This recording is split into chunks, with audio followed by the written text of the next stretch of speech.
meeting with the Juneau Legislative Delegation to order for January 23rd, 2025. Ms. Hughes Candies, would you read the land acknowledgement? Yes, thank you, Madam Mayor. We would like to acknowledge that the City and Borough of Juneau is on unceded Tlingit land and wish to honor the indigenous people of this land. For more than 10,000 years, Alaska Native people have been and continue to be integral to the well-being of our community. We are grateful to be in this place, a part of this community, and to honor the culture, traditions, and resilience of the Tlingit people. Ganoshish. Thank you, Ms. Hughes Candies. It's going to fight the mic today.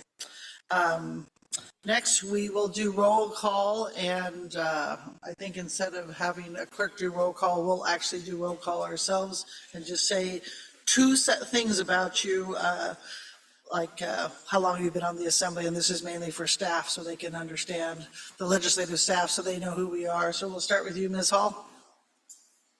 Maureen Hall, and brand new to the Assembly this year. Ella Atkinson, I've been on the Assembly for just over a year now. Christine Wall, I am in my 4th year. Neil Stanger, and I'm brand new on the Assembly this year. Alicia Hughes Candies, and I've been on the Assembly for 5, going on 6 years. Mr. Smith? Greg Smith, somewhere between too long and not long enough. Mr. Kelly?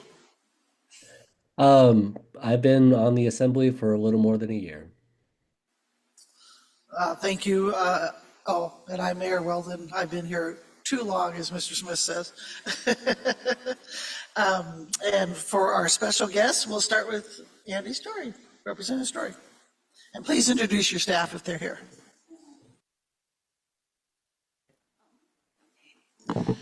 Good morning, everybody. It's great to be here. Representative Andy Story. I'm going to be starting my 4th legislative session. I did on Tuesday. And there's a lot of excitement up at the Capitol. Just wanted to briefly introduce my staff. Tammy Smith is over to the right, giving you a little wave. She worked for Rep. Dybert last year. Her passion, like mine, is education. She was a teacher for over about 30 years and just been really involved in the education field. And then my other staff, one could not come today. I think Honor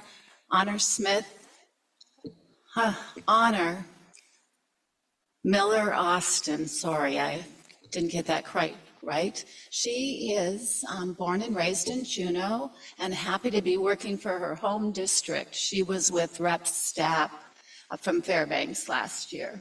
So thanks for having us. Thank you, Representative Story. Representative Hannon. Representative Sarah Hannon, like Representative Story, beginning our 7th year up there, 4th term. Goes fast. I have 2 staff with me over here this morning, Tim Clark and Hunter Meacham. They were both with me last term, so you may recognize them. And Ann Domkowski answers our phones and does my scheduling. Believe it or not, legislators generally are not allowed to be in charge of their own schedule. So they're the people you need to get to, the scheduler. Senator? Thank you, Madam Mayor. I'm Jesse Keel, and we were all elected at the same time. So I'm also beginning my 7th year representing our northern piece of Southeast in the state Senate, which means Ms. Hughes Candies underestimated how long she's been on the Assembly because she's in the seat I used to sit in.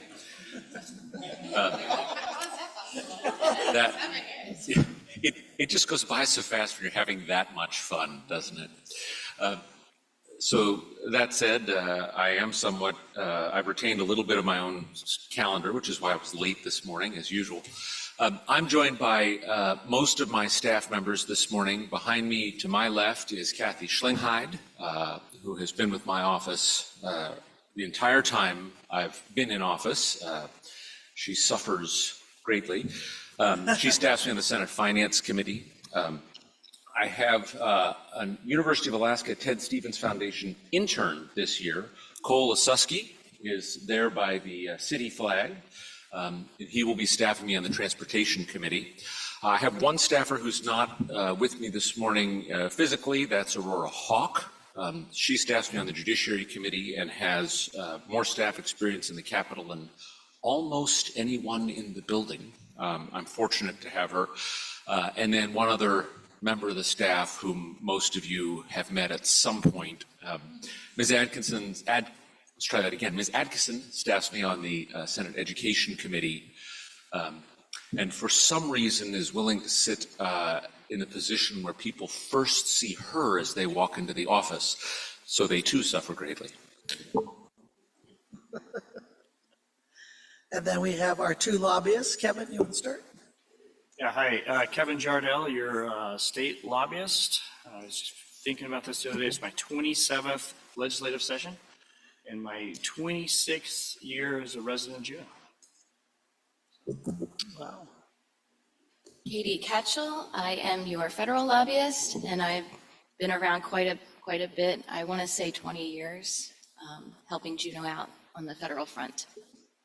All right, thank you. Though they're not at the table, although they could come up, we have representatives from the Senate, the U.S. Senator's office. You guys want to introduce yourself, and you're welcome to join us.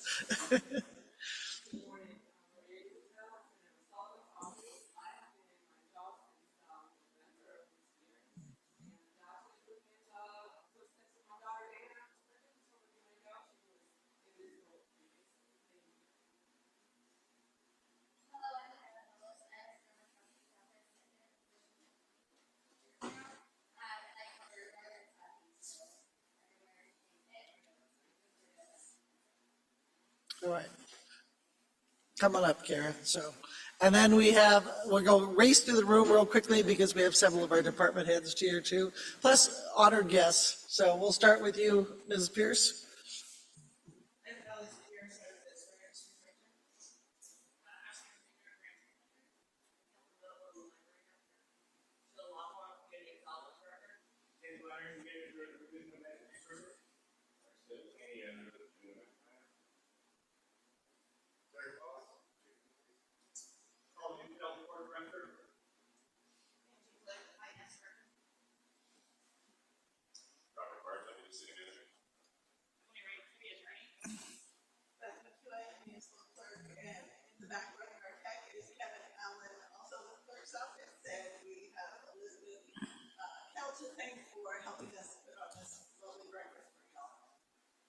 All right, thank you. Now that we all know each other, I hear from Senator Keel's staff that he has a meeting at 9, so we have to be done with the state folks by 9, and Ms. Ketchell and I have a meeting at 9:30, so we have to be done with her by 9:30. So just to put us, bracket our time frame, and I'm sure most of you have jobs that you have to get to. So with that being said, we'll just jump right into it, and we'll get updates from the Juneau delegation, and we'll start with you, Senator Keel.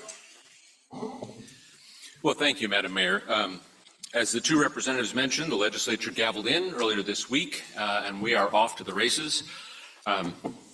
Most of you were here last year or follow things pretty closely, so I will just sort of give a top-line overview. The first and key thing, I think, is that we have again in the Senate a broad bipartisan coalition in the majority.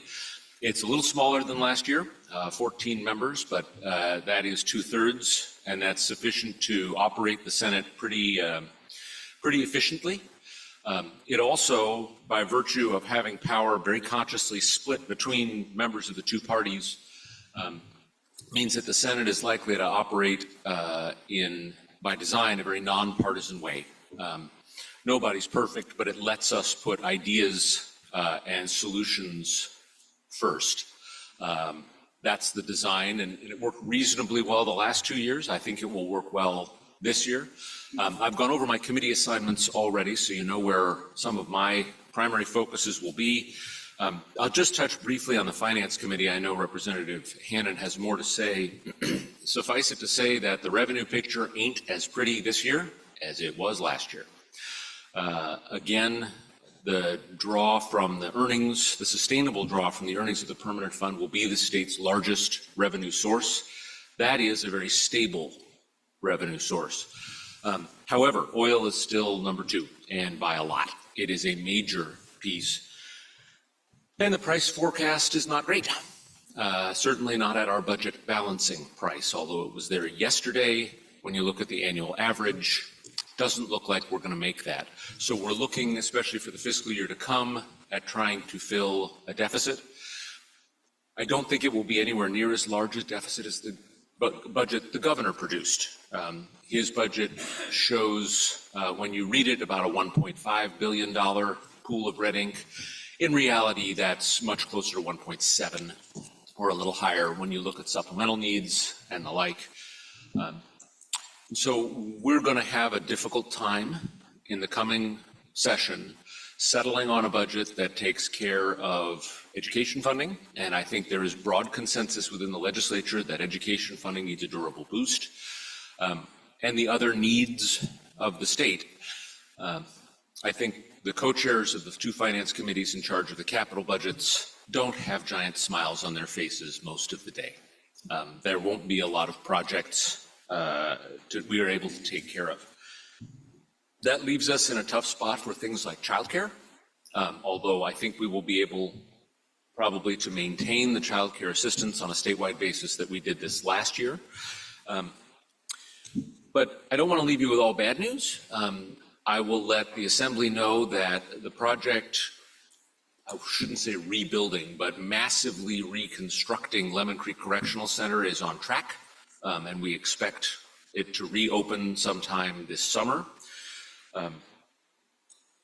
We do have some other projects in the works, and there is this year, as last, a significant interest in dealing with housing problems on a statewide basis. Not everyone has grappled with them as long as we have here in Juneau, since at least the year 1905. But others are grappling with them now and seeing the major constraint on our economy and our households that high housing prices pose. And so I think there will be, again, some focus from the legislature as a whole on doing what we can at the state level to try and address some of those housing challenges. Rather than go through my personal legislation and other things, I'll leave it at the top line and let the 2 representatives take it from here. Representative Hannan? Thank you, Madam Mayor. I did not go over my committees. I will be serving again on the House Finance Committee.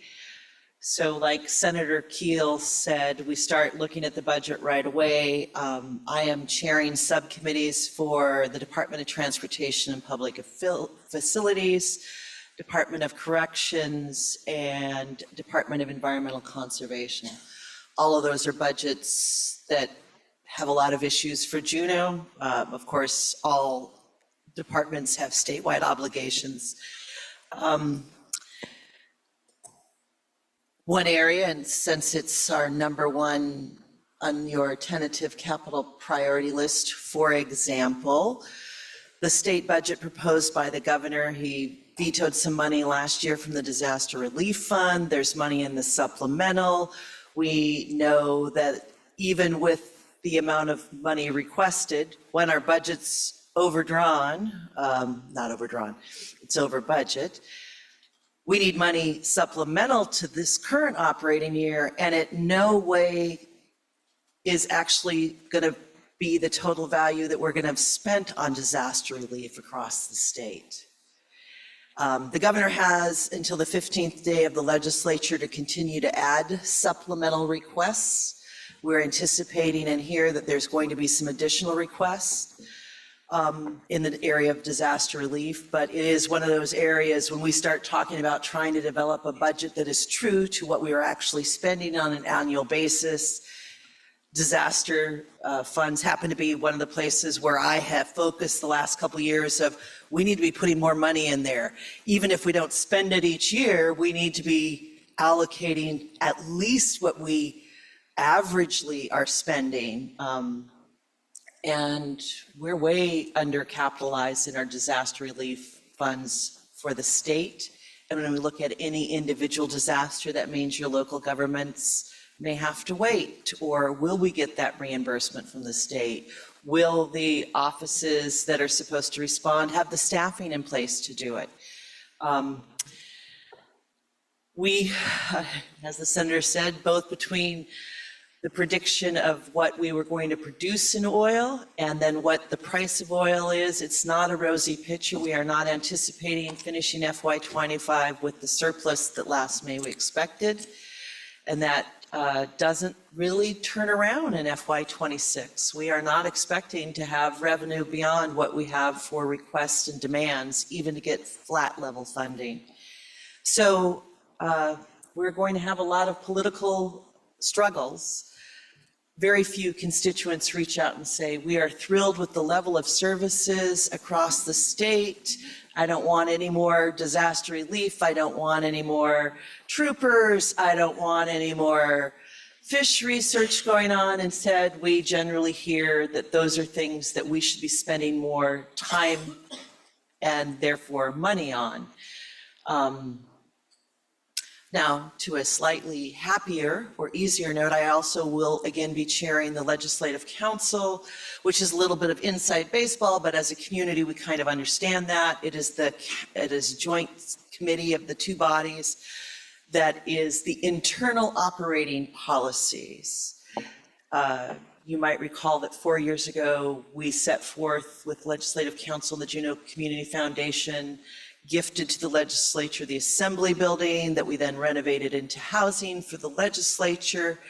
That project is hugely successful. I think last year we had 6 legislators live in it and the rest was staff. This year we have 19 legislators living in it. You know, everybody thought to give it a year to shake down, and the word on the street was it's some of the best housing in town. I could see it growing to the point that it's full of legislators. And as you know, in the community, even putting 33 additional units for 4 months of the year on the street doesn't relieve any of our housing issues in Juneau. After the article that was written by Lori Craig a couple weeks ago about the Assembly Building, we've had a number of state agencies reach out and say, we have interns, whether it's engineers with DOT or AG office interns, these are all professional interns that would like to have housing downtown. Could we possibly spare a room? So we know that the impacts of housing across the community are still not being met. And as a capital city, it's important for us to have housing adjacent, nearby, easily commuted to the capital. The reason I brought up Legislative Council, we have almost 450 employees that work directly for the legislature, and the bulk of them live here in Juneau. Of course, we do have some in all the other locations where we have legislative information offices, and we have a large facility in Anchorage, rental spaces across the state. So the policies that govern the legislature's functioning are important to the capital city, and that's why I pursue SEEN as chairman of it. But it doesn't really relieve any of our big policy issues. But the other thing I will note, I already heard back, I have not gone through my capital city welcome bag yet, but I had 2 legislators who are very experienced stop me yesterday and said, it was the best gift bag ever. And I haven't opened it, so I don't know what's in there, but it's the best one ever. So thank you to all of you who contributed. Thank you for that. Representative Story. I too wanted to say I'm hearing really positive things about the legislative reception we had.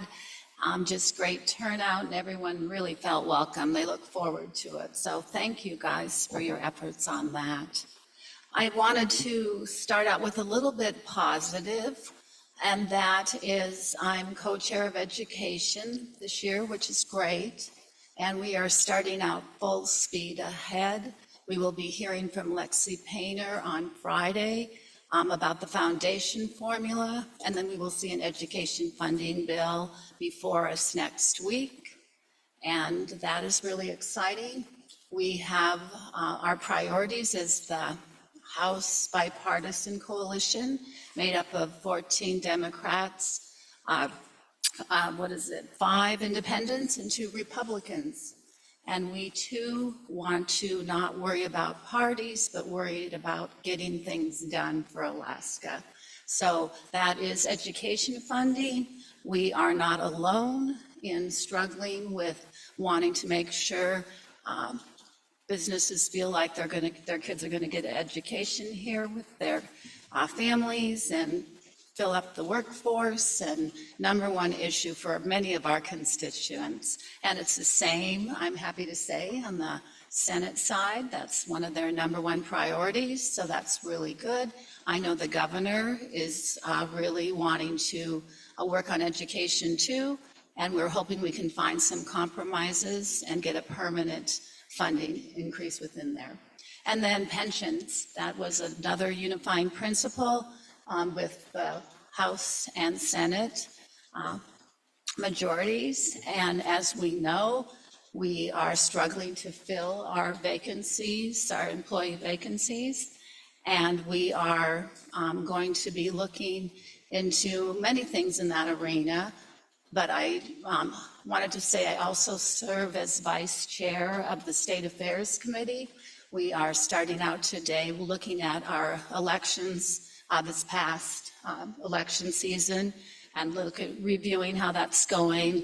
We are going to be looking at the wage study next week, asking questions about the employee wages, because as you know, there was a salary study that hasn't been released yet, and we're wanting to find out about that because we have budget concerns. We need to know what we need to be offering our state employees as we go forward. And so we just want to start facing some key issues right away. The other priorities of our coalition, the House Coalition, is to make sure we protect our permanent fund. We want a balanced budget. We want to protect our savings because things are kind of volatile right now since we're still relying on oil for a significant part of our budget. And so we want to have some cushion in our constitutional budget reserve, our savings account. We think it's smart. We really are a fiscal conservative group. We want to protect our nest egg. That permanent fund is just so critical to the years ahead. We also have a big focus on energy in our coalition. We have energy concerns across the state. We want to make sure all regions, it's a big part of our cost of living. So we have a big agenda. And we really, as we work forward with these concerns, it's really important that we hear from our community. And Senator Keel and I serve the Northern Inland Canal. Ferries is a really important issue, not only here, but with our outlying communities. And so we're going to protect that budget, our plans going forward. And we look forward to hearing from the public more. Our doors are open. And we want to hear your concerns too, and we're really glad we're starting out with this meeting today. So thank you. Thank you. And I know the national level, there's always a turmoil after we change presidents, so I don't want to put you ladies on the spot, but is there anything that either one of you would like to share of what your offices are doing as it pertains to Juneau? I know you're doing that. But I know we have lots of icebreaker. Ms. Hollis. Hi, thank you. I would just like to say that we're very excited that the glacier outburst flooding language was included in the disaster supplemental that passed in the CR before Christmas. We're also just happy, of course, to see the CR pass. Also, I'm sure Juneau is very well aware that the appropriations portal is now open and it will close February 14th. Thank you. Yeah. Ms. Yukatel? Thank you. With the change in administration, Senator Sullivan is looking forward to working with the new administration with executive orders that have been repealed to highlight economic development for Alaskans.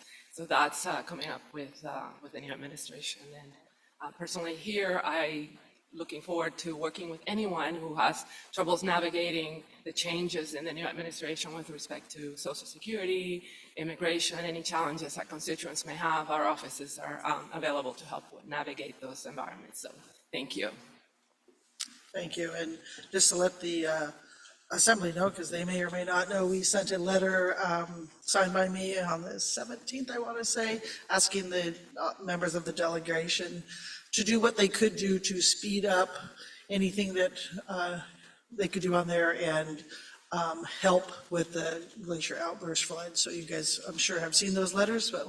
And if you want a copy of that letter, we can, for the Assembly, we'd certainly get that to you. But it mainly just says we're in a unique situation, and if there's anything that can be done regulation-wise to assist us in that, that would be great. So a little bit different letter than usual asking for money.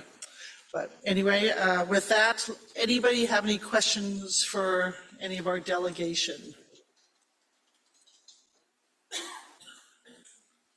You guys are a quiet crowd today. Mr. Smith, I'm going to put you on the spot. Ask a question. Thank you, Madam Mayor. I mean, education and childcare. I guess with the childcare piece, you know, what is the funding pathway, or what is the possible kind of like support for us, knowing that's a critical thing for Juneau and the state? Take that, Mr. Keel, Senator Keel, sorry. Thank you, Madam Mayor. We got something out of Mr. Smith. Remarkable. As far as the childcare piece goes, there are really two places I'm particularly focused as we look for final recommendations out of the childcare task force that's been going on for a while now. I think we're past when we expected their final reports. But one is continuing at least the $7.5 million of additional assistance to childcare providers that has stanched some of the losses of childcare centers and licensed homes. That was distributed around the state through some of the nonprofits that support the childcare providers. And frankly, not to put too fine a point on it, it copies what the CBJ does. It more or less takes the Juneau model and expands it statewide. I just got a report back on the initial rounds of that funding. Juneau providers are receiving 4.6% of that statewide funding. So when you look at the other communities in our district, Haines, Skagway, Cluckwan, we're right on par for our 5% of the state here in northern southeast. We tend to watch that in our delegation, make sure that Southeast and our communities in particular aren't getting shorted. So that's good news. It seems to be helping and being distributed well. The other interesting piece, though, is a piece of legislation that passed last year that contains some significant changes in law to support child cares, including and especially some incentives in the state's corporate income tax for large businesses to support their employees' childcare, whether that's running their own or contracting with another provider.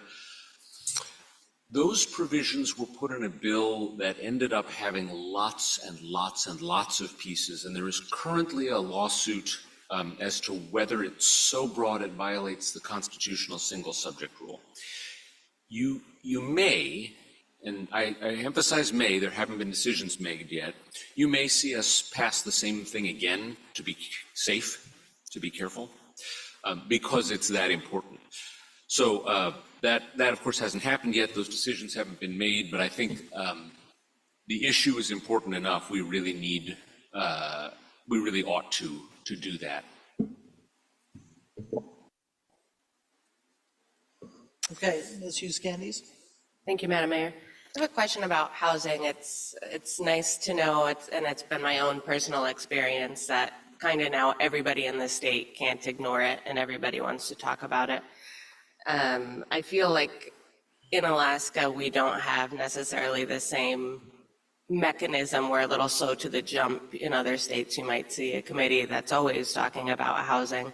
And it seemed like a real positive when the trust was created, the HAP I'm talking about, and forget the HAPP, but I think you all know what I'm talking about. But it doesn't have a regular funding mechanism. And I know we're all very aware funding is tight. But I'm curious your thoughts if there are conversations ever. One idea that continuously seems to get kicked around is to take some percentage of AHFC's funds that are returned to the state and maybe divert those to be a regular funding mechanism. So is that something ever you hear people talking about, or you think has any possibility, any legs? Or if people will even be talking about that this year? Who's going to grab that one? Well, I'll start and then see if Senator Keel has heard things. Well, first, anytime there's discussions about taking revenue from one place and putting it somewhere else, the discussion over dedicated and of course we can't dedicate, but you can recommend or make it a policy that then the legislature does. Giving it back to local governments, there has not seen a big appetite in the last few years in the legislatures we've sat in. We'll see, we have a lot of freshmen again, of supporting that idea of sharing with local governments. We've sort of had the posture the last 6 years of we don't have to give money to local governments. That leaves more money for the state to allocate.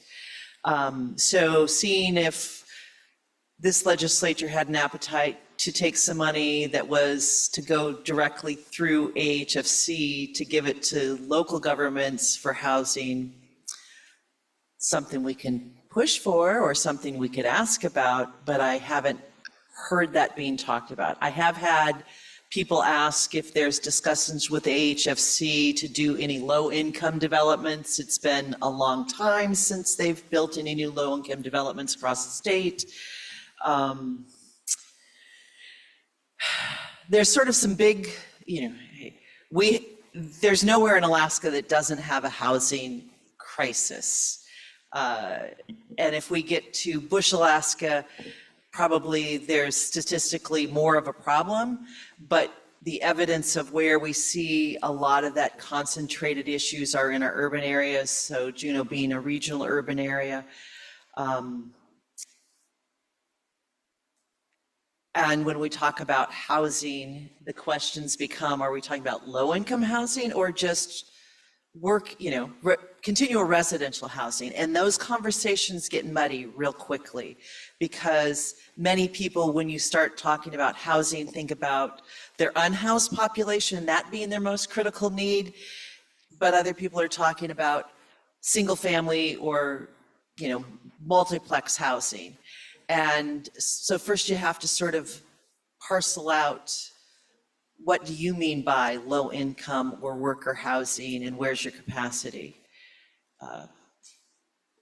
It's going to be really a complicated discussion. All right, Representative Story.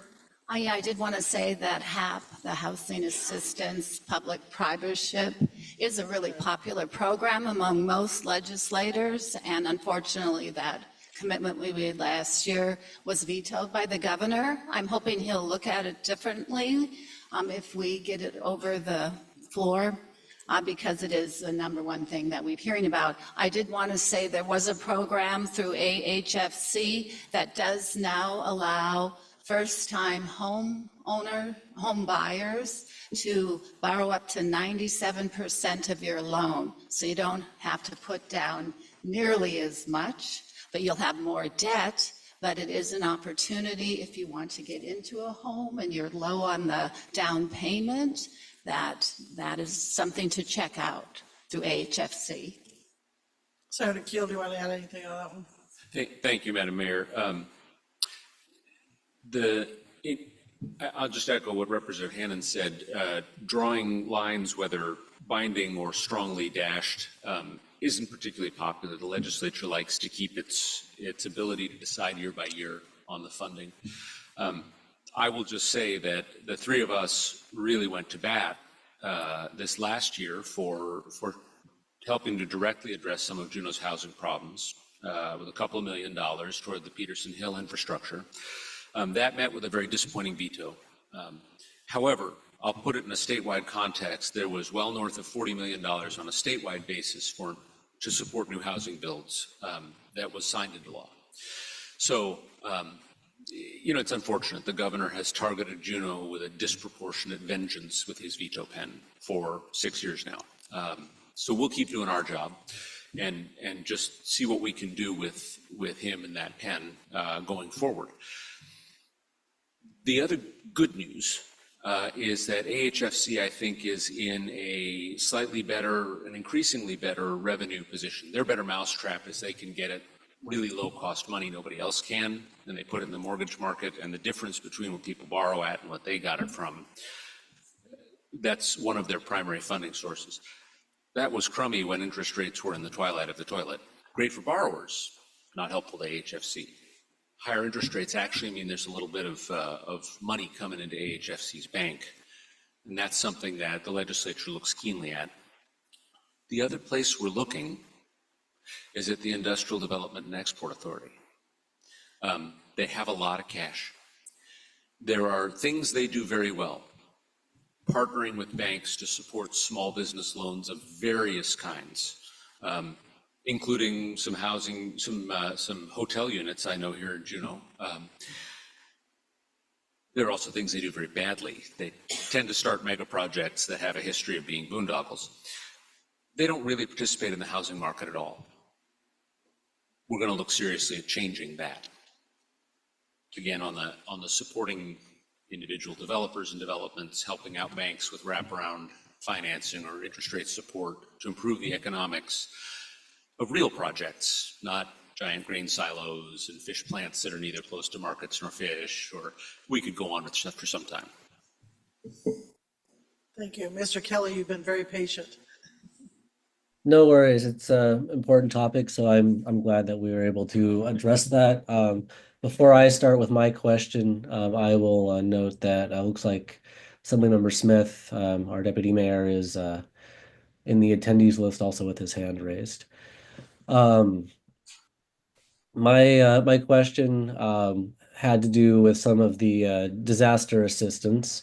I think I heard that some of it was vetoed and that we might be expecting, I guess the governor has until a couple weeks into session to propose any new supplementals which might include disaster assistance. And I wanted to see if any of that is expected to pertain to our mitigation efforts in the valley.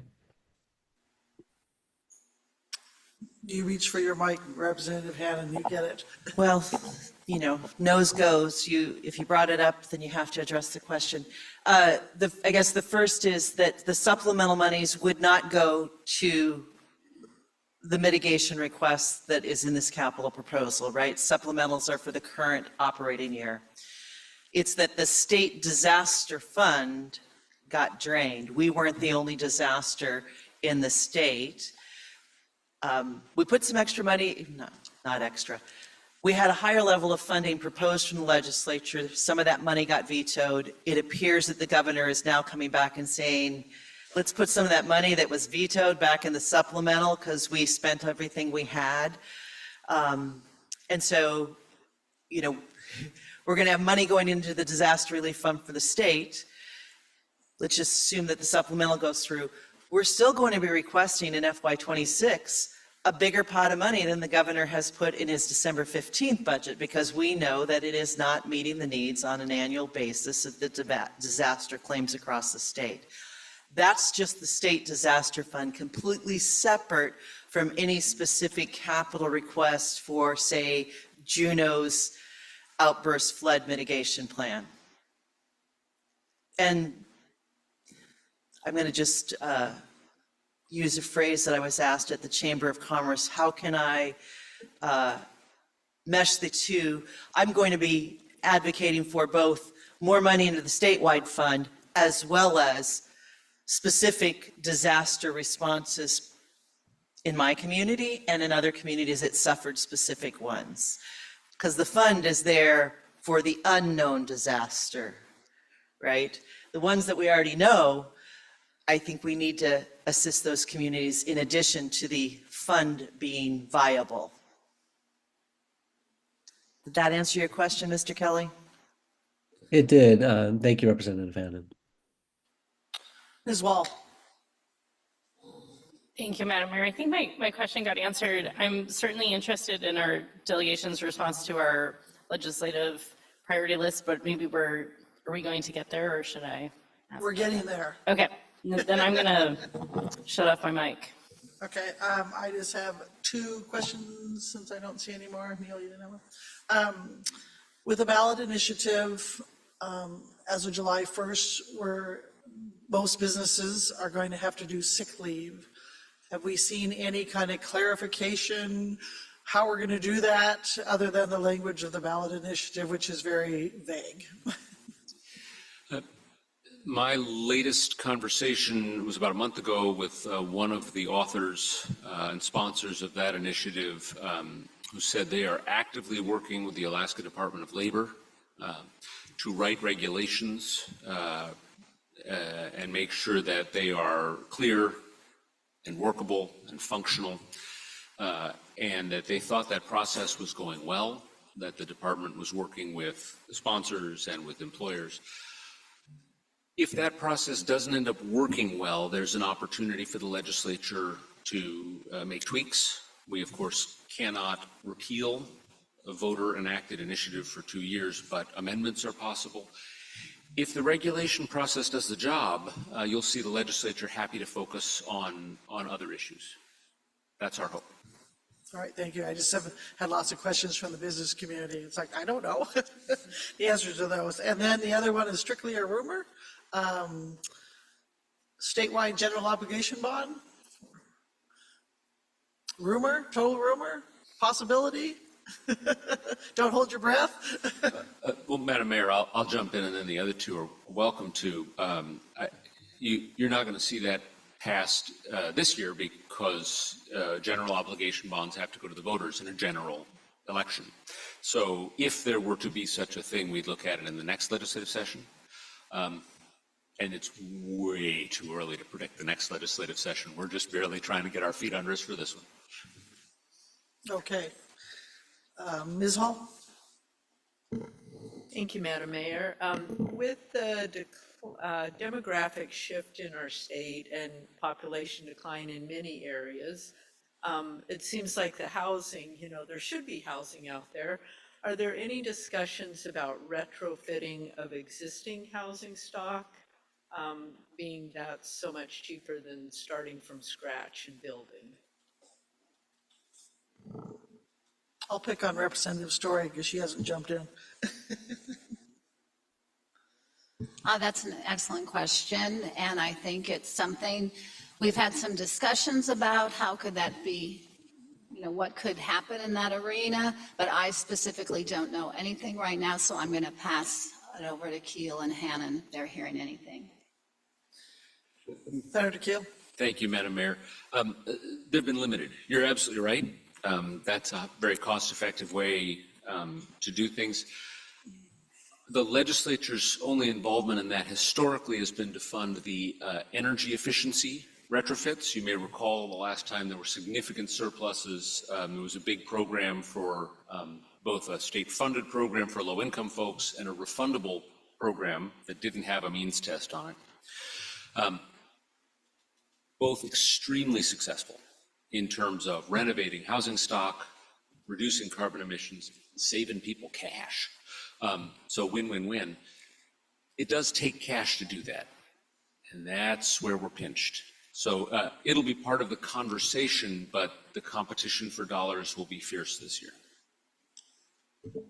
Ms. Adkison, I'm sorry, Representative Story. Thank you. We didn't talk about that. We put some money into our budget that's available to the assembly, local municipalities. If you want to build teacher housing, public health housing, there's loans up to $700,000 through AHFC. And so there's a pocket of money. I think it's by October they have to be in this coming year. And I just wanted to mention that. Ms. Atkinson, and then we'll have Mr. Steininger, and then we'll stop questions so we can move on. Thank you, Madam Mayor. I happen to know one of you was serving on the Joint Legislative Seafood Task Force. I know we've probably all heard about the crisis our commercial fisheries are having here in the state. I guess I was just wondering what you anticipate happening this session to deal with that and some of the task force recommendations. As the target of that reference, thank you, Madam Mayor.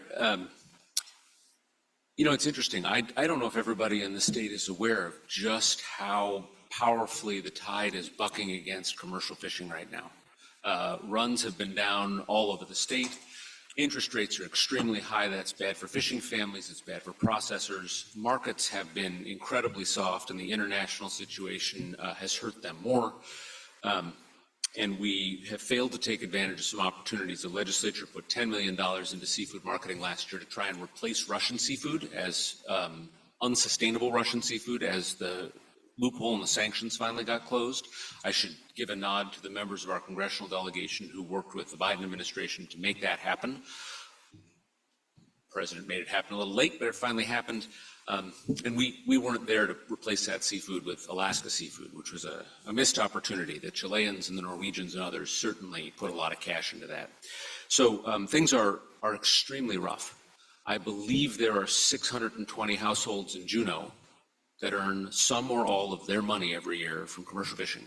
So it matters here. We've got 2 fish processors who do a phenomenal job, but we've got processors around the country going bankrupt.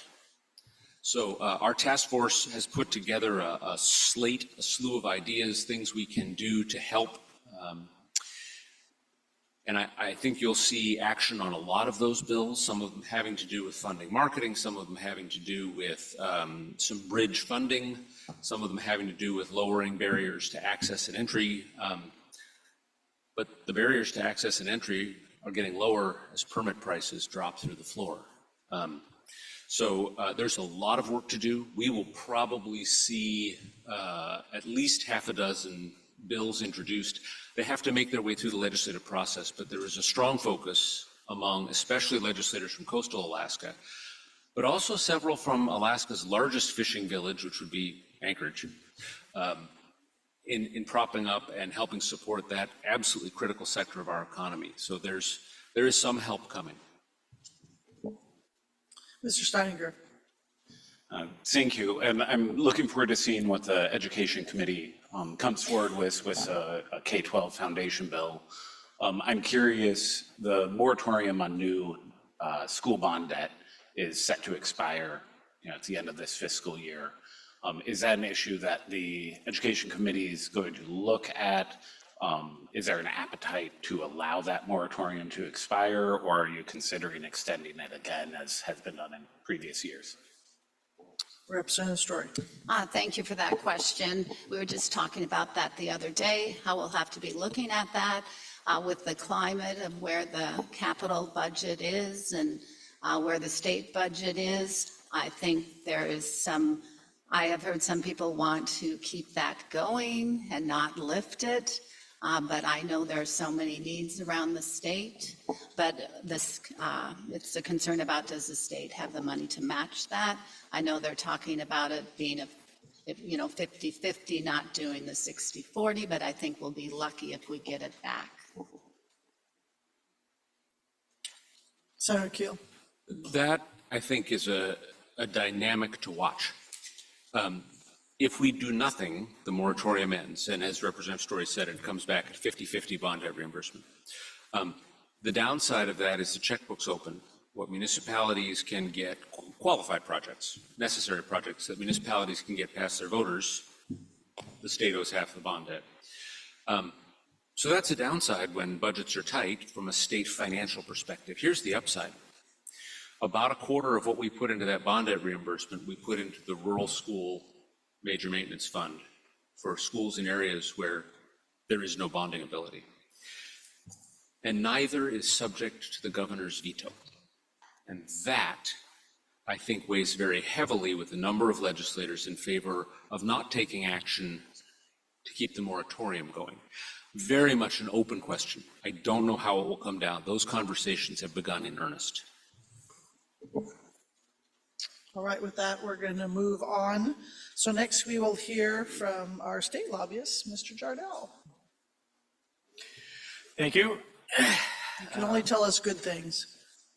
Well, there's not much left to tell. The delegations hit the topics very well.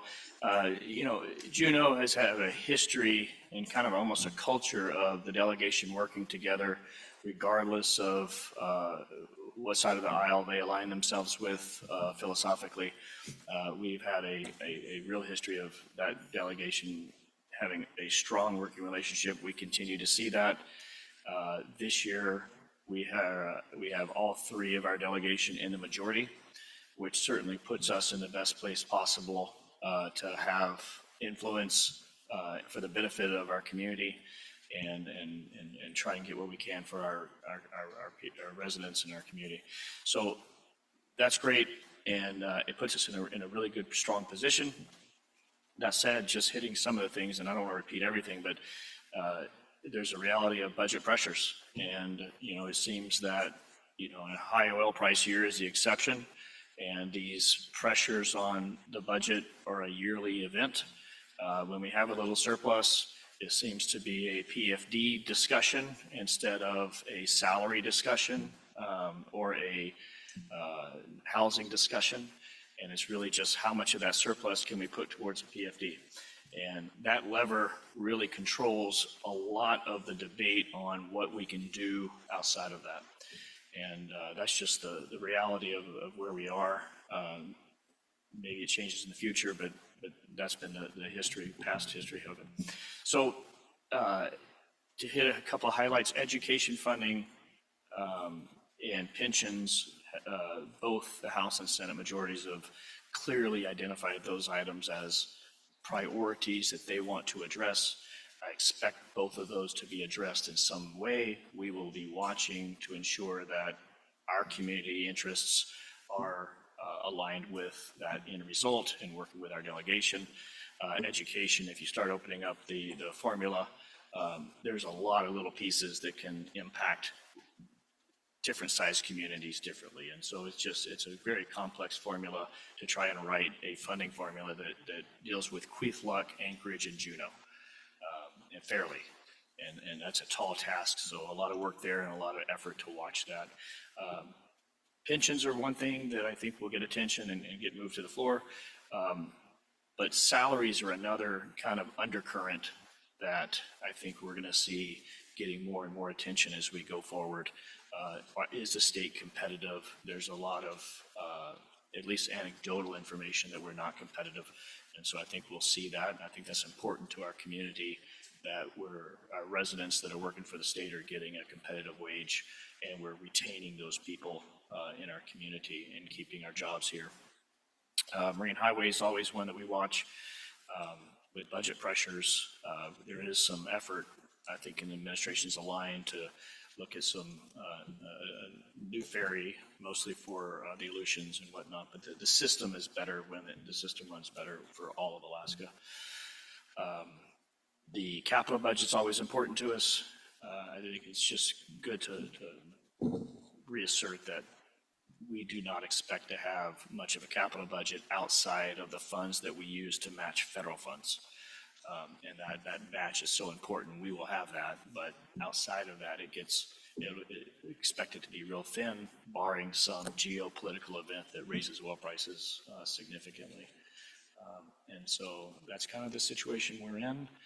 There is a piece of legislation that we've been discussing that Senator Stedman has enacted that looks at taking flood insurance and having a state-sponsored flood insurance plan.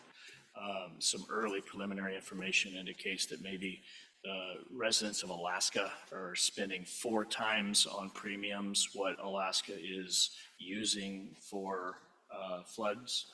And so Senator Stedman has an interest in looking at that to see if we could run our own program. Premiums would end up paying it, but maybe you could reduce the cost of flood insurance for Alaskans and still cover flood costs. So that's something that we're interested in working on and looking at. And then the other items, we'll just keep looking for opportunities to protect Juneau and grow Juneau. And so with that, also offer any individual assembly members, if you want to meet, reach out, happy to meet with anybody, answer questions, discuss issues. But with that, any questions, happy to answer them. Any questions for Mr. Jardell before? Mr. Kelly? Thank you. Towards the end of last year, the Department of Education had proposed a regulation that would have to deal with how outside the cap funding is defined. If any individual assembly members or the body as a whole wanted to take a position or comment on that on behalf of our constituents, what would be when would be the best time to do that, and what would be the most effective way to do that? Yeah, it's a great question. I know AML and others have been looking at this and following this. I've watched it. There's been a lot of interaction with the Department of Education on it. And what I know and I'm aware, while they have listened to concerns being raised, there have been no signals that they intend to modify or change that. I don't know if any of our delegation knows anything outside of that. And as far as when we can weigh in and be effective, I think that decision's made. I'll have to check and get back to you on where that is in the process, but I certainly haven't heard that they're willing to back down yet. Representative Story? Thank you. Good question, and it's a really important question. My understanding is DEED is putting some regulation forward for the March State Board meeting, which is in Juneau. So that would be a good time to go to the meeting, share your concerns. And of course, we're expecting them to come out. If they do, I will make sure the assembly gets a copy of those so you can formulate your comments. We will, and there will be a lot of comments. We have heard that it would not go into effect for the fiscal year 26 budget, but it would be the following year if those regulations were adopted. And we will be looking at if there's some modifications we can make to statute, depending upon what the board is recommending in their regulations. Thank you both. All right, with that, Mr. Smith? Thank you, Madam Mayor. I know Juneau and the community and many people in it do a lot to make us the best capital city for Alaska. I know we had an excellent event a couple nights ago. JDC does a legislator and staff survey. I guess, is there anything that you would recommend or are hearing from anyone to, how we can be more welcoming and just in being the best capital city we can for legislators and others coming to Juneau during session?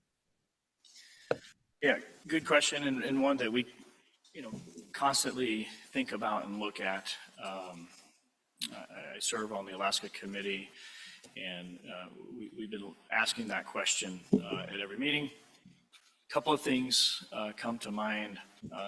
Let me start with just saying that building out the assembly building for apartments through the Community Foundation and in cooperation with LAA has been hugely successful. Nothing but positive comments coming from people that are staying there. With the current legislative apartments that we've had, the delegation that lives here and the assembly building, we're probably close to 2/3 of legislators having housing accommodations pretty much guaranteed. The others, a lot of them choose to not move into the assembly, whether they have families down and children and it doesn't work out very well, or they have friends that they always stay with, or they have a house they like. There's a lot of that as well. And so our housing for legislators has really improved that aspect of having to move away from your family and down to Juneau for the 4-month session. So that's been a real positive, and And I think it's good to recognize when we do things right and that we can improve that experience of having to come down here when we think about it and see things. Community Foundation continues to look at buildings around that Capitol complex and look for opportunities to build out the Capitol complex. And so that's a positive. The complaints that come in lately have been a concern of restaurants downtown and potential of closing restaurants and hearing about the difficulties of restaurants. I've heard people talk about that, and when you're down here for 120 days and you're living in a studio apartment, you eat out a lot, right, just to get out of that studio. And they want variety, and they want to be able to go out and go to different places. And so the downtown area, whether it's an impact because we don't have as many state workers going to the office every day, or don't have as many, that impacts our restaurants and their ability to stay open. So there's a lot of influences, but that living outside of the building experience is important. The other issue that the Alaska Committee's been trying to work with, and we're working with Gold Belt, is the capacity at the airport to move Alaska visitors that are coming down here to their hotels. And, you know, it's peaks whenever we have a couple of fly-ins, large fly-ins, and we have bad weather, and the flights are delayed, they get in, we don't have the capacity to serve the people to get them where they need to go. And we've had people last session 2 hours at 1 a.m. sitting at an airport trying to find a way to get to their hotel. And that is just not a good place for our community to be welcoming Alaskans.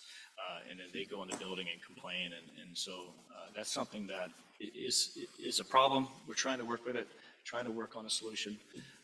And we'll see if we will come up with, but that's an item, Greg.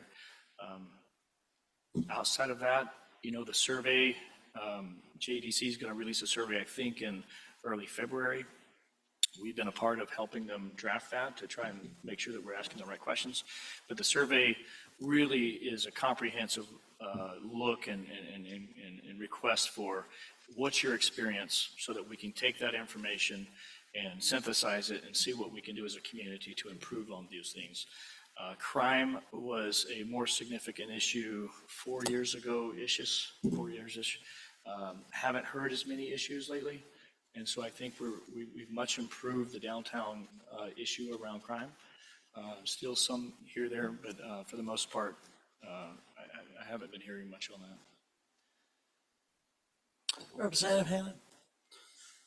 One of the things we as a Juneau delegation have done the last few years, we call them our field trips.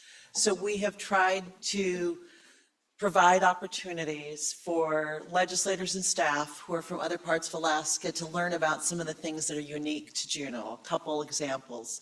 We've now, I think, 3 years running, done a tour of DIPAC, the Marine Exchange. We've done a guided historic walk of the Treadwell Mine Complex.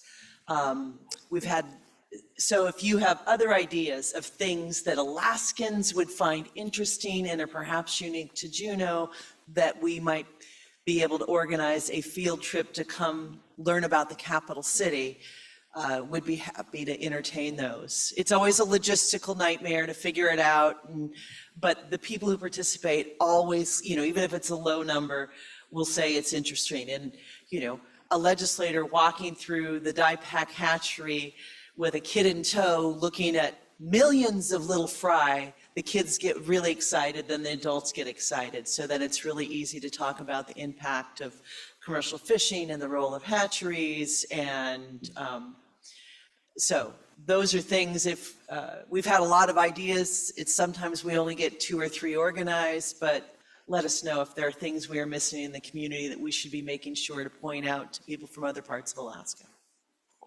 And speaking of field trips, Mr. Jardell and I are going to start next week, starting on one floor and going all the way down or all the way up, and we check in with every legislator.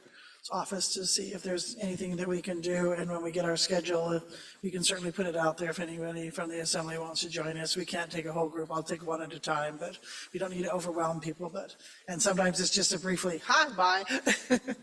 But just so you know, that's already been started. So with that, we're going to move to Ms. Ketchel.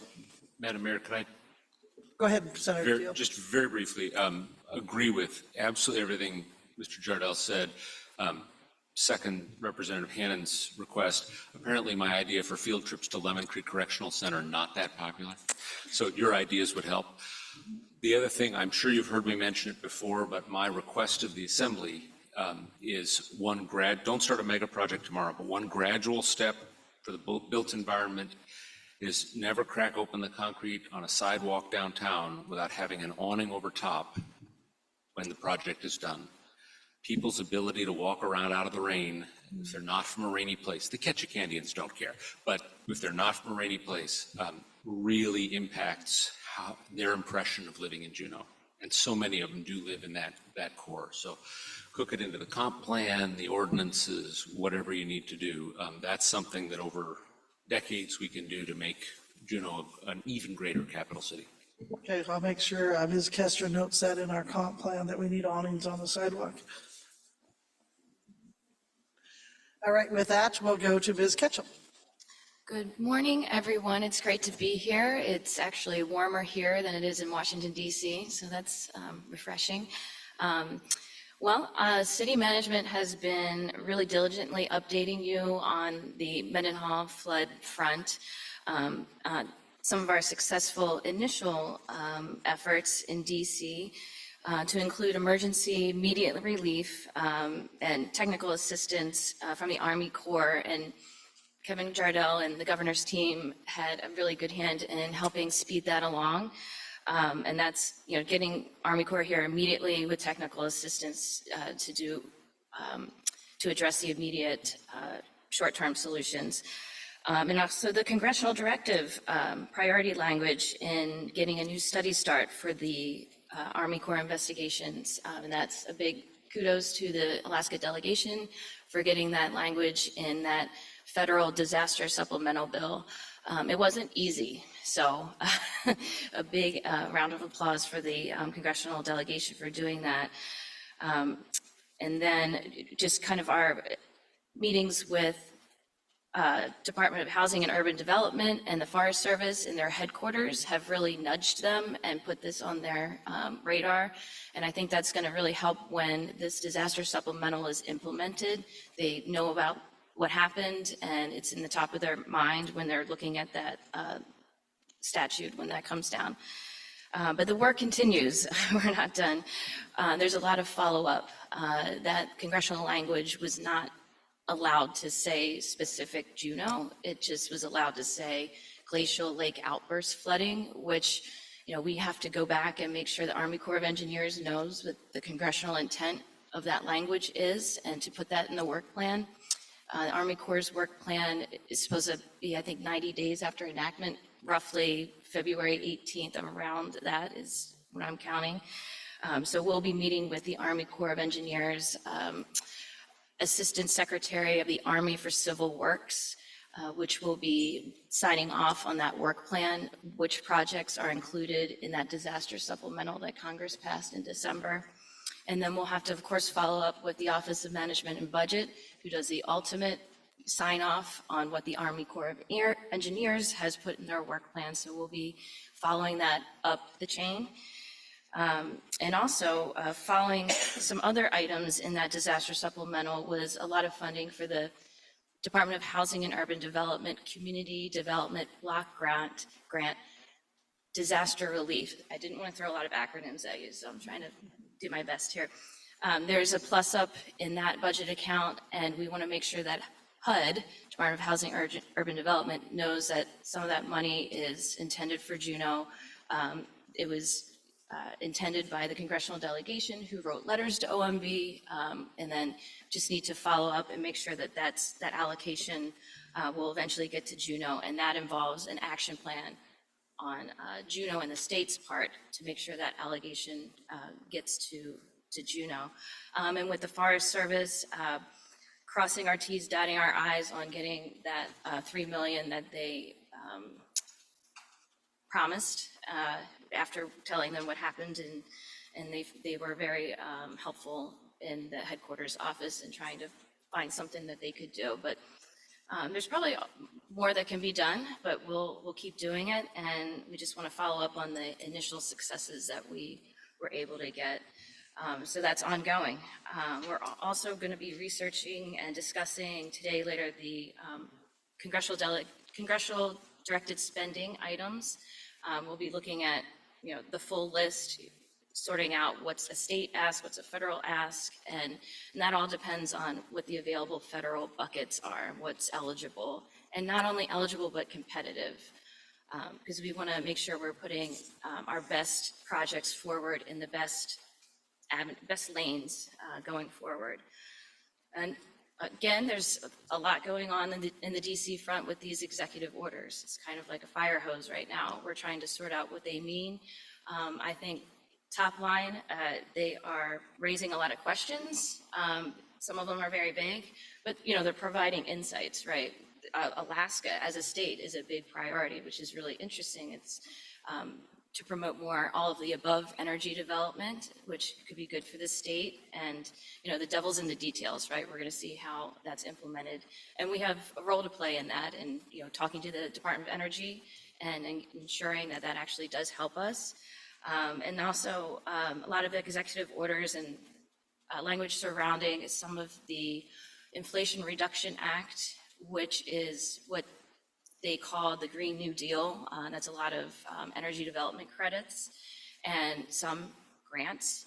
And they're going to be taking a look at how that money has gone out and making sure that it's meeting the new administration's priorities. And the devil will be in the details in that too, because we have some grants that have signed agreements between the project sponsor and the federal government, and those are contracts, right? How can they be undone? Remains to be seen. Those executive orders didn't really drill down as to what programs and what projects they'd be looking at.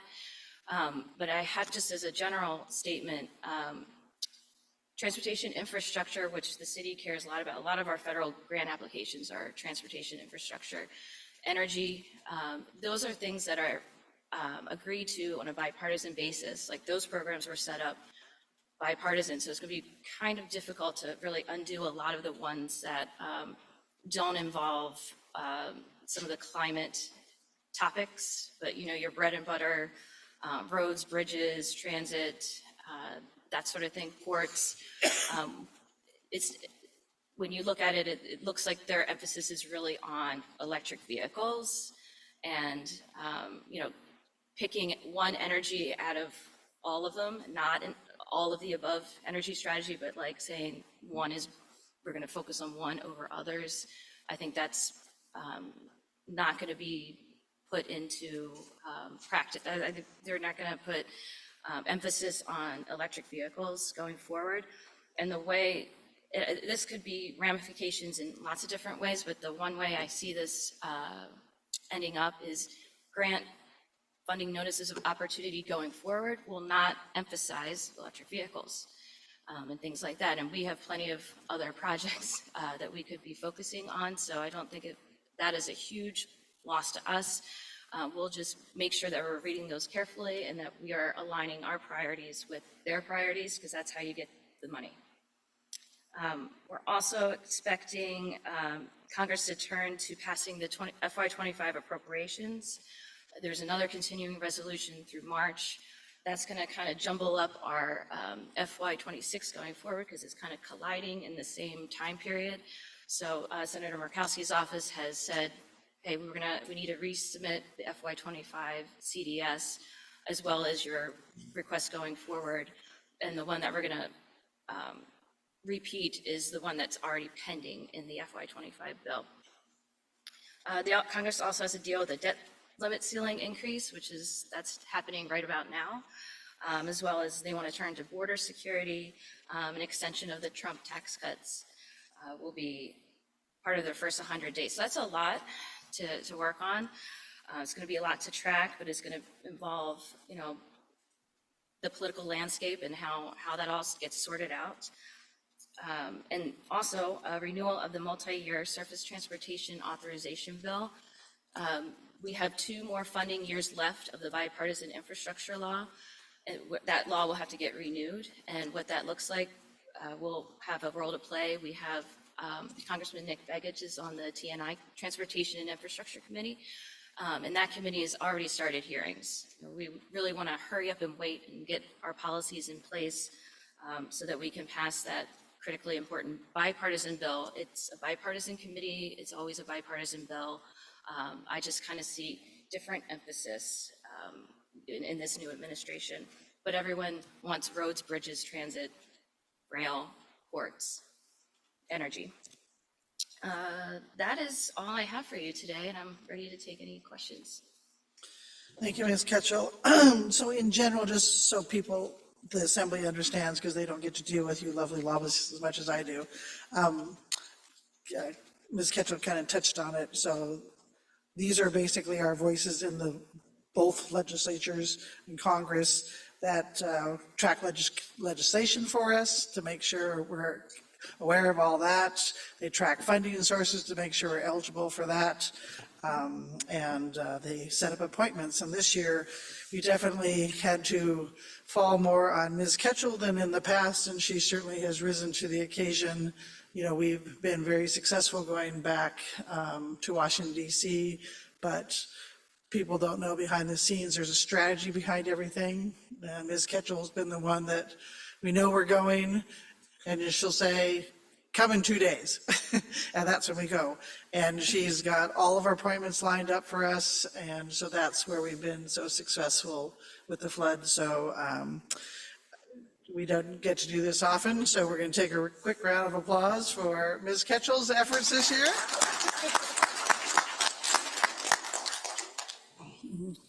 So, sorry, I just want to do that because we don't normally get to embarrass you in front of everybody.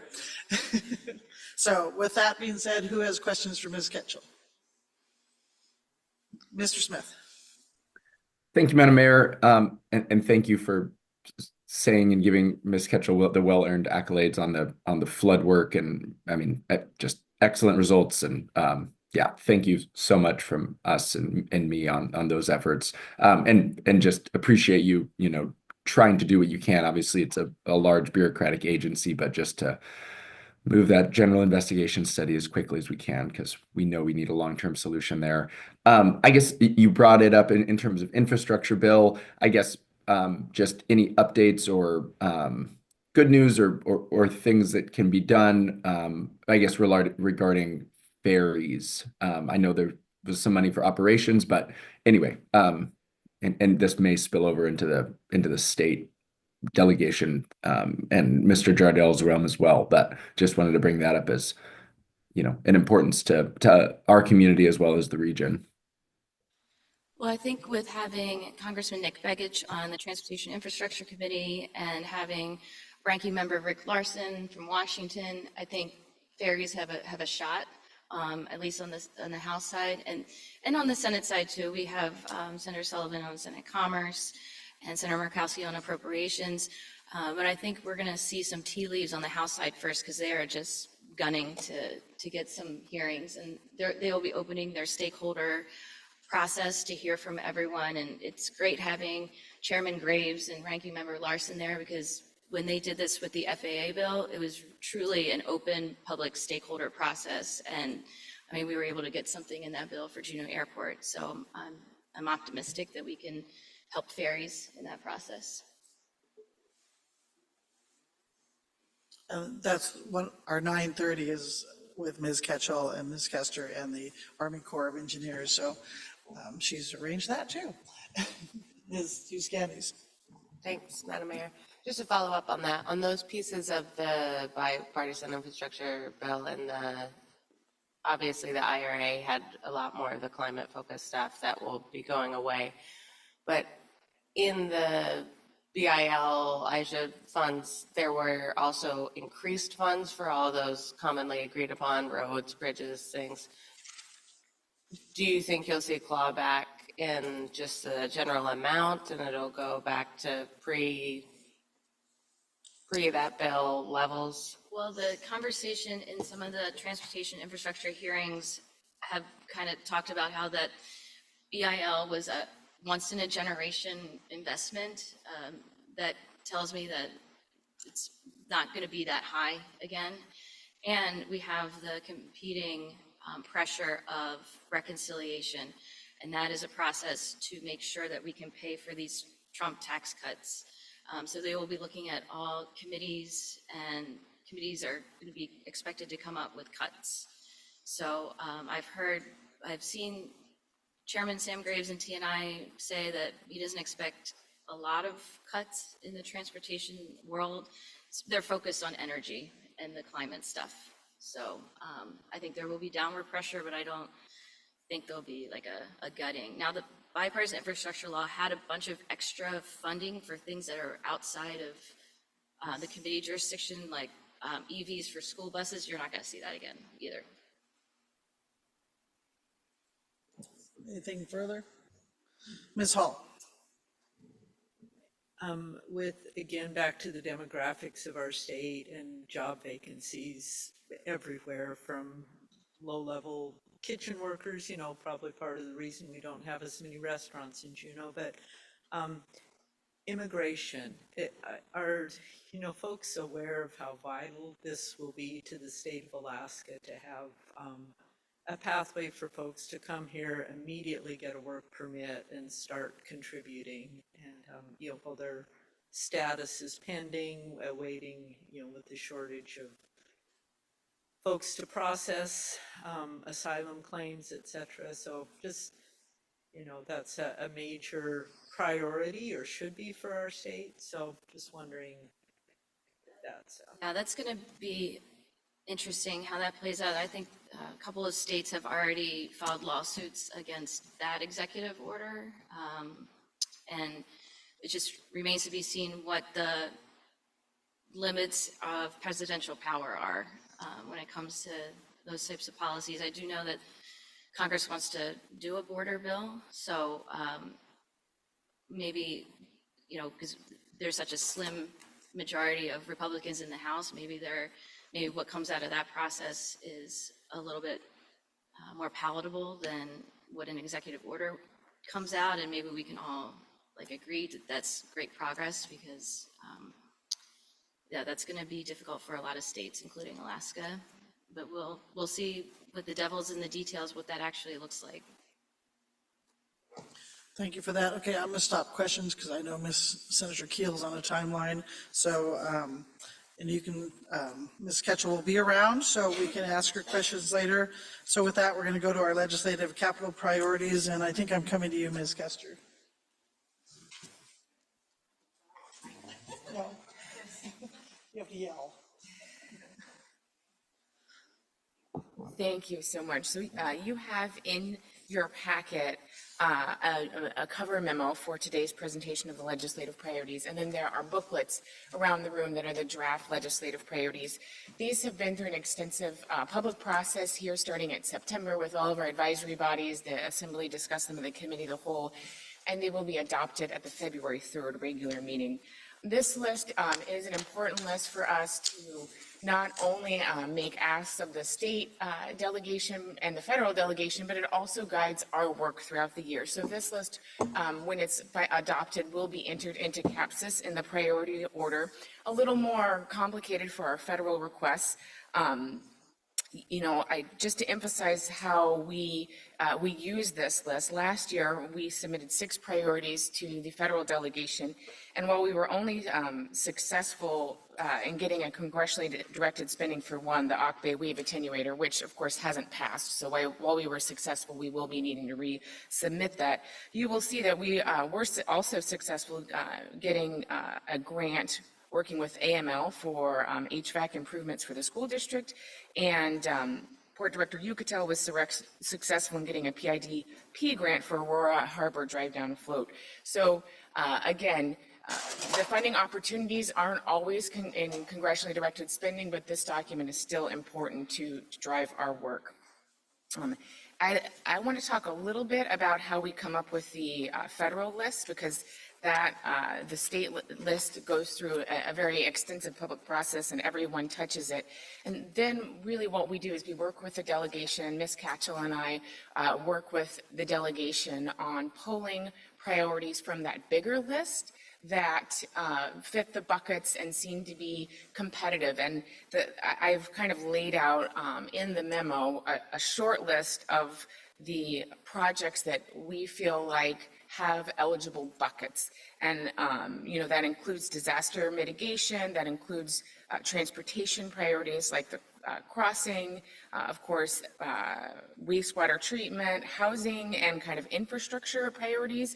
From, working with Ms. Catchell, vertical is a lot more difficult to find. And by vertical, I mean buildings. So being able to find a bucket for building construction is a lot more difficult, and that includes housing, hospital, convention centers, shelters, those types of projects. So that's kind of our smallest and most limited bucket and where we have the most priorities.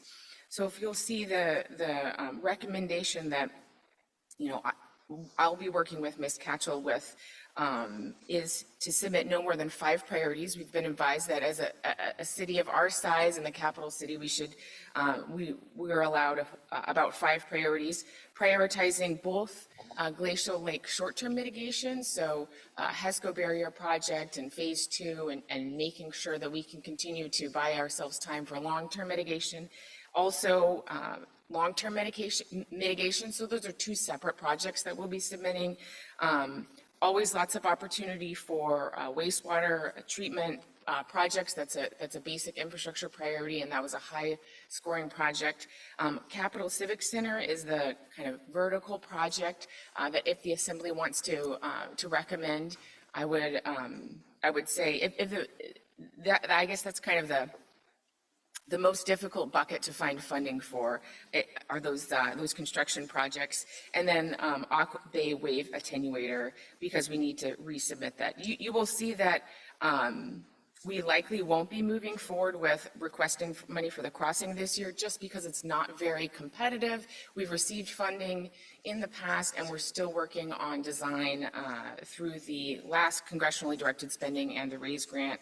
Also, Bartlett ED Addition has received $4 million, so while it's still a priority, it's less competitive because of that. And then, Telephone Hill is a housing priority that could be eligible for a bucket, but we're really in early stages of development for that project. So I guess I would ask the body that to give us the flexibility, us being Ms. Catchell and I, to kind of navigate these buckets and the projects that we submit based on our guidance and our discussion with the delegation, but know that that's the general direction that we're headed in, unless, of course, I hear differently. And I also have a lot of very subject matter expert staff in the room if our state delegation or anyone has questions about specific projects on this list. And for the Assembly's sake, remember, we're going to go through the list again on the Committee of the Whole on the 27th, and we'll finalize it on February 3rd. But so who has questions on the list, including the delegation? Mr. Keel, Senator Keel, I'm looking at you because you only have a few minutes. Do you have any questions or anything? I think you're pretty used to this list. I think we've had several conversations on it, but just checking. Thank you, Madam Mayor. Several of these projects are still here from my time on the Assembly, and I'm startled by the findings of a structural investigation at the former State Office Building parking garage, or I guess it's still the parking garage. That's a project we started funding, and so we'll have to take a look at that. But look forward to getting the final prioritized list from the Assembly. And as I said before, the cash is tight, but we're going to look for opportunities and places where we can help the city move forward for the people who live here. Okay, is there anything on that list that I'm looking at the more 5 list. Is there anything that you're concerned with on there? Do you have any comments on that, or is that a good enough list to start with? No, thank you, Madam Mayor. I think there's sometimes you can find a theme that other appropriators are interested in, whether that's housing, whether that's water sewer, whether that's roads and bridges. There's a little piece of everything in here. So if an opportunity pops up, we'll have projects we can tuck in where we see one. Okay, I'm looking at the representatives now. Anything that we can assist you with? Any questions on anything? Like I said, we tend to talk to you guys fairly often, so I'm just making sure that everybody's aware. Yeah, and I guess I'd just footnote, because sometimes we'll have constituents come to us as you're developing your priorities lists and say things like, so we're going to get 1, 2, and 3, right? And of course, we don't control the narrative, and as Senator Keel said, we'll start to get a sense of, is their theme. And when we put in our capital budget priorities, we're looking at things at different price points. So having some projects that have small tickets as well as ones that have big tickets that we might be putting some money towards. And when you asked about the geo bonding, I was wondering whether you were getting the rumor late. Last session, there was a lot of rumor that because we weren't going to have much of a capital budget, that there was going to be a geo bond package come out. And that never happened. But as the senator said, that'll kind of take a back seat this year, because everybody wants there to be a capital budget. There's also just a lot of discussion up there about maintenance. Maintenance, sometimes we call it deferred maintenance, but we just go ongoing maintenance for state facilities versus new projects. But there isn't a sense yet of, one, how much money we're going to be talking about for a capital budget, and whether there are any kinds of themes like that there'd be more interest in maintenance and repairs budget versus new projects. And that will come into play after you've already set your priorities and given them to us. And that's where we kind of have to play some poker to figure out what's the best hand to lay down for our community. Okay, well, the state office building parking lot is not new, it's totally maintenance, just for the record. Representative Story, do you have anything? Any questions? I appreciated hearing it's been through extensive public comment on this list, and I've taken note of our conversations about housing today.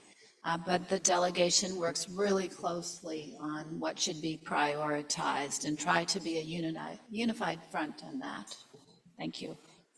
Yes, and we understand that prioritize is sometimes what bucket is available at what time. So for people to think we're going to go 1 through 5, that's not necessarily true.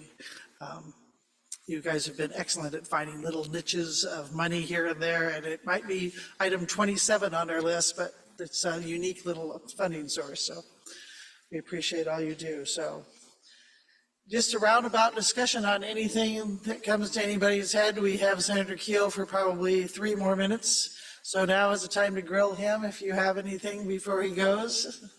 He's the only one apparently working today.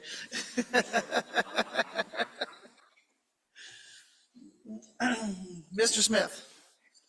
Thank you, Madam Mayor.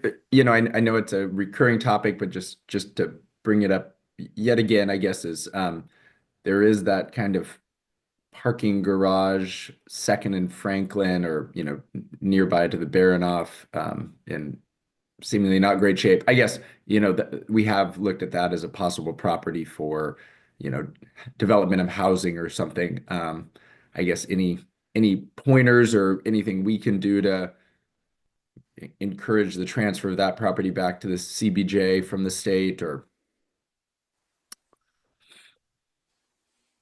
Mr. Jardell is actually going to answer that, and it's probably not the news you want to hear. Yeah, thank you. Yeah, the city manager had put that on my list to check into. Spoke to DNR. They punted it to DOT, and DOT currently is seeing a high demand for parking spaces. So they have a couple of $1 million. I think the bids are coming out this week or fairly soon to rehab and get all of the parking spaces at 2nd and Franklin back and available. And DOT wants to keep that parking lot for the time being.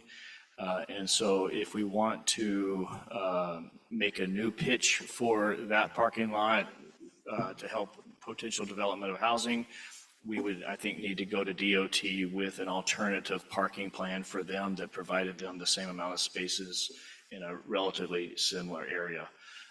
And so for right now, DOT plans to keep that, and so I don't think it's really up for us to purchase or take over. Good question, Mr. Smith. Ms. Hughes Candies, you have? Okay, we'll wait on her question. Anything else? All right, Senator, you're welcome to run to the hill. Okay, Ms. Hughes Candies, we'll deal with your question. Thank you for being here. It's okay. Thanks, Madam Mayor. I guess thank you, Senator Keel, for being here, and thank representatives and everyone. This is always great to have this conversation. I was commenting back to our list and the prioritization, just in response to the requested action to discuss that, since I know this will be coming back in front of us at the February 3rd meeting, but I will not be at that meeting, so just to share thoughts for the city manager. I understand the need for finding buckets, and I always trust our advocates and our lobbyists to be looking all over the list, so I appreciate that. I would just say from the shortened list, for me, I would feel like we've already had discussion on where the Capitol Civic Center ended up in the ranking, and there was pretty robust discussion, and it did not move from 14.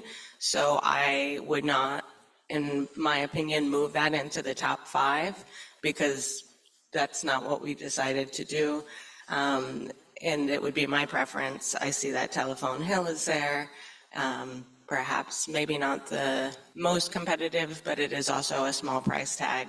And in terms of communicating our priorities, I think it's important to continuously communicate that housing is a priority for us, even though, again, you'll recognize a theme. It's the drum I beat all the time and drive my friends crazy.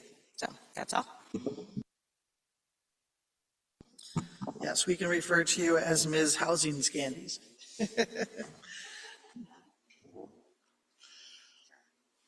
Okay, so noted. And we'll have this discussion again on the committee of the whole. All right, so you guys are a quiet crowd today. Any questions? Good of the order? Okay, we're going to get out of here early then. So feel free to mill around and talk to people. And just a reminder for the assembly members, but they know this, you are welcome as an individual to go to the legislature at any time, but you're not representing, you can't represent the city until you talk to someone, Ms. Kester, myself, or Mr. Jardell, or the same way for the federal delegation with Ms. Ketchel, because there is huge strategies behind all of these things, and we don't want to mess that up. So if you, thank you, I got that. If the legislature needs to run off, we have one quick item of business, so feel free to duck, but the rest of you cannot yet. So we have item number 5, Madam Clerk. Do we have a Madam Clerk? Yep. Would you read the title?